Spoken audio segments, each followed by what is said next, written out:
What's up, everybody? It's your boy Rush Mike. Um, so I have just discovered that you cannot flip between apps on the Samsung phone, um, while you're recording. Like if you exit out, like even if you don't like actually exit the app, even if you just put it in the background, if you go to another app, it's going to cancel the recording. So that sucks. Anyways, it's a bit after 10 p.m. here, 10:13. I'm in the parking lot of the biggest shopping center in my town. Um, it's completely deserted.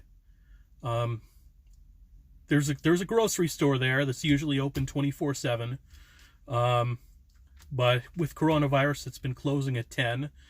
And normally when it's open, the place is packed. But now that it's closed, the whole parking lot is completely deserted. So much so that there's been street cleaner trucks going around, whatever you call those things. So last night, I was turned my brother, my little brother who loves basketball, turned me on to this 10-part docuseries on ESPN called Last Dance. It's about Michael Jordan's last season with the Bulls, 97-98. It's a good series. I'm liking it.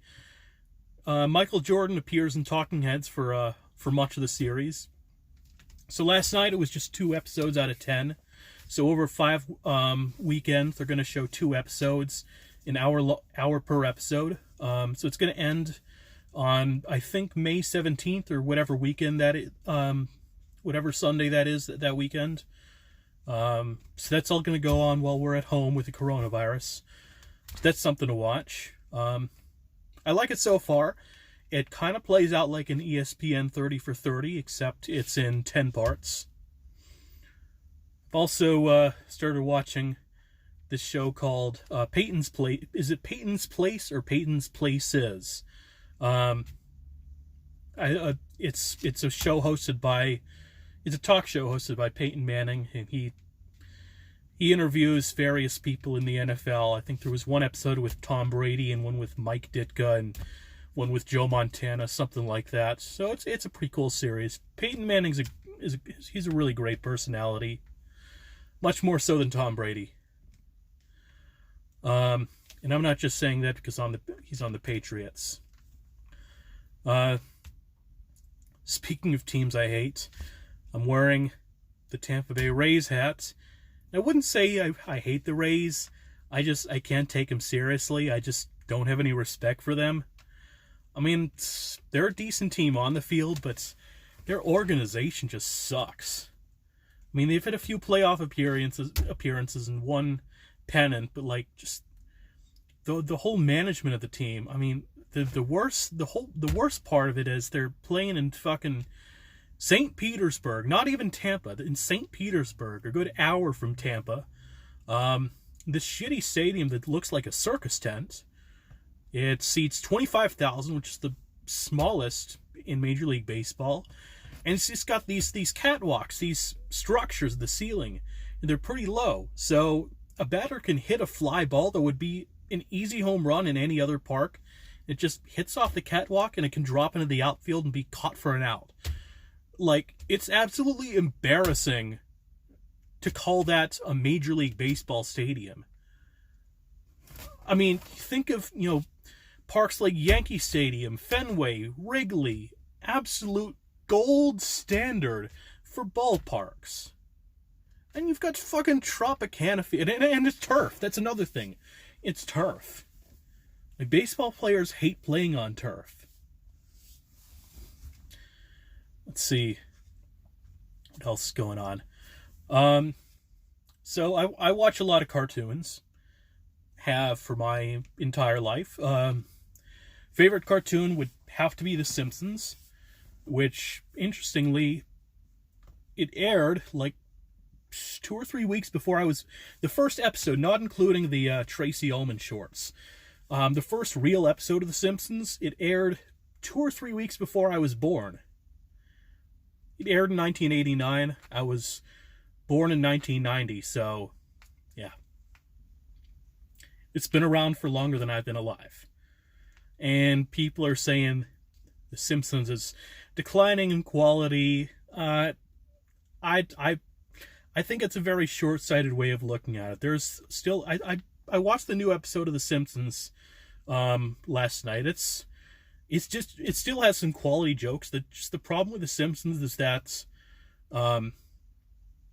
when it's gone on for 30 years, it just doesn't have the appeal. It can't be the cultural phenomenon that it once was.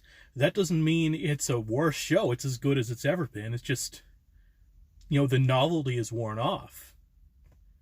And there are many, many, many, many, many other shows to choose from. Shows that are fresh, that have novelty, and are quality shows. But that doesn't mean that The Simpsons has somehow declined in quality, because it hasn't. But I'm going way off on a tangent here.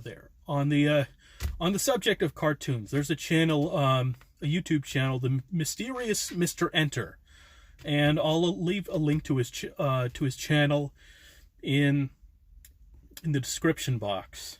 But Mr. Enter, he likes to call himself, politically, he likes to call himself a centrist libertarian. Now, whenever somebody, calls themselves a centrist, I'm a little bit wary, because the vast majority of people who call themselves centrists are actually more conservative, but they don't want to brand themselves as such, because there's definitely a stigma attached to being conservative, especially if you're young. But so this guy, the Mysterious Mr. Enter, he's made two videos where he goes on long rants about the coronavirus and how the media is blowing up and it's not that big of a deal and we should open up the economy again and so people can go to work. And it's just, I'll leave links to those two videos, but it's extremely tone deaf. It just seems like he's parroting all the right-wing talking points. And it's a shame, because I've watched a lot of Mr. Enter's videos. He's a very intelligent guy, but he lacks nuance. He really lacks nuance. You can tell with all of his his reviews of cartoons that he lacks nuance. What do they say in Star Wars and Revenge of the Sith? They talk in matters of extremes. Only the Sith deal with matters of extremes. That's this guy, Mr. Enter. It's everything he says is just so hyperbolic and taken to the extreme that you really can't take him seriously. So, the first video, he sounded like an unhinged maniac. And the second video, it's like, I think he realized that he sounded like an unhinged maniac. And he was clearly trying to walk it back. But it really didn't change anybody's opinion of him. It really didn't change the substance of what he was saying. But yeah, I'd love for anybody watching this to watch those two videos and leave me your opinion. And I'll say when it comes to matters of social, political, economic discourse or whatever, I'm willing to listen to different opposing points of view, as long as they're made in full respect. So I might as well just say I am left of center. I'm not like super duper left of center. I support a free market economy, but with social programs built within the framework of the free market economy. I voted for Bernie Sanders in the primary. I'm going to vote for Joe Biden in the general election. That's the one thing I can absolutely say is Trump has been an abject failure, and his abject failure has been no more evident than with this whole coronavirus thing. I mean, a big part of the reason that the United States is dealing with more coronavirus infections and deaths than any other part of the world, I mean, part of it is that they're a large population, but Trump, like, he did not see the writing on the wall. He did not take the threat seriously, because he was too worried about what an economic hit it might take. People's lives be damned. And I mean, even before that happened, I would have easily called him the worst president in history. But especially so now with this.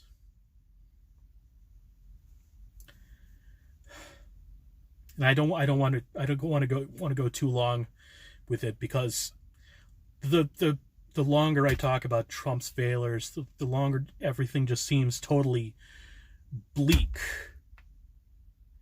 And I really don't want to talk about how the future of America might be bleak, because we are a great country.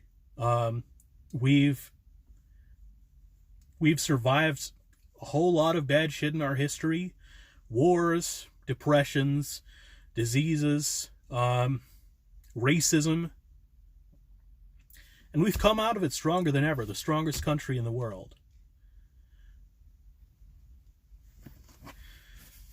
I don't want to say the best country in the world, because I will admit there are other things that other countries do better than us, but I will say America's the strongest country in the world.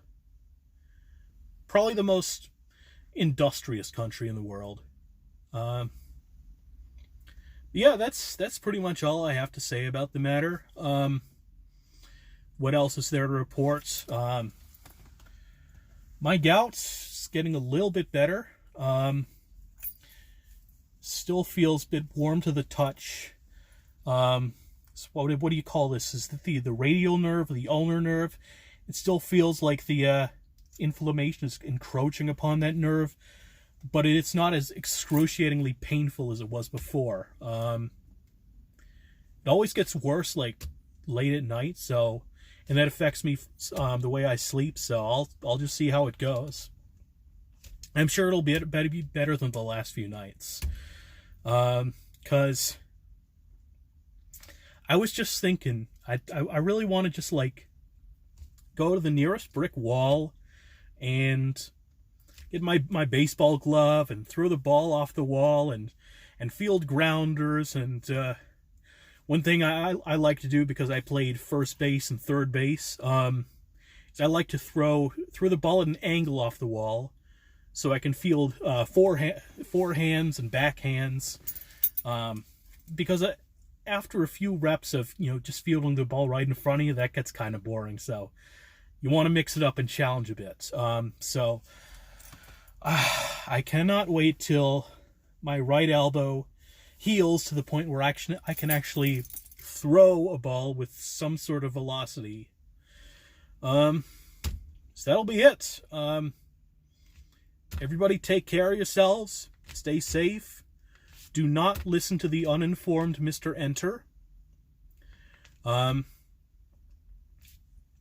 Do not go out and infect people just because you want to get out. I know it's tough, but you can do this. All right. Have a good night, y'all.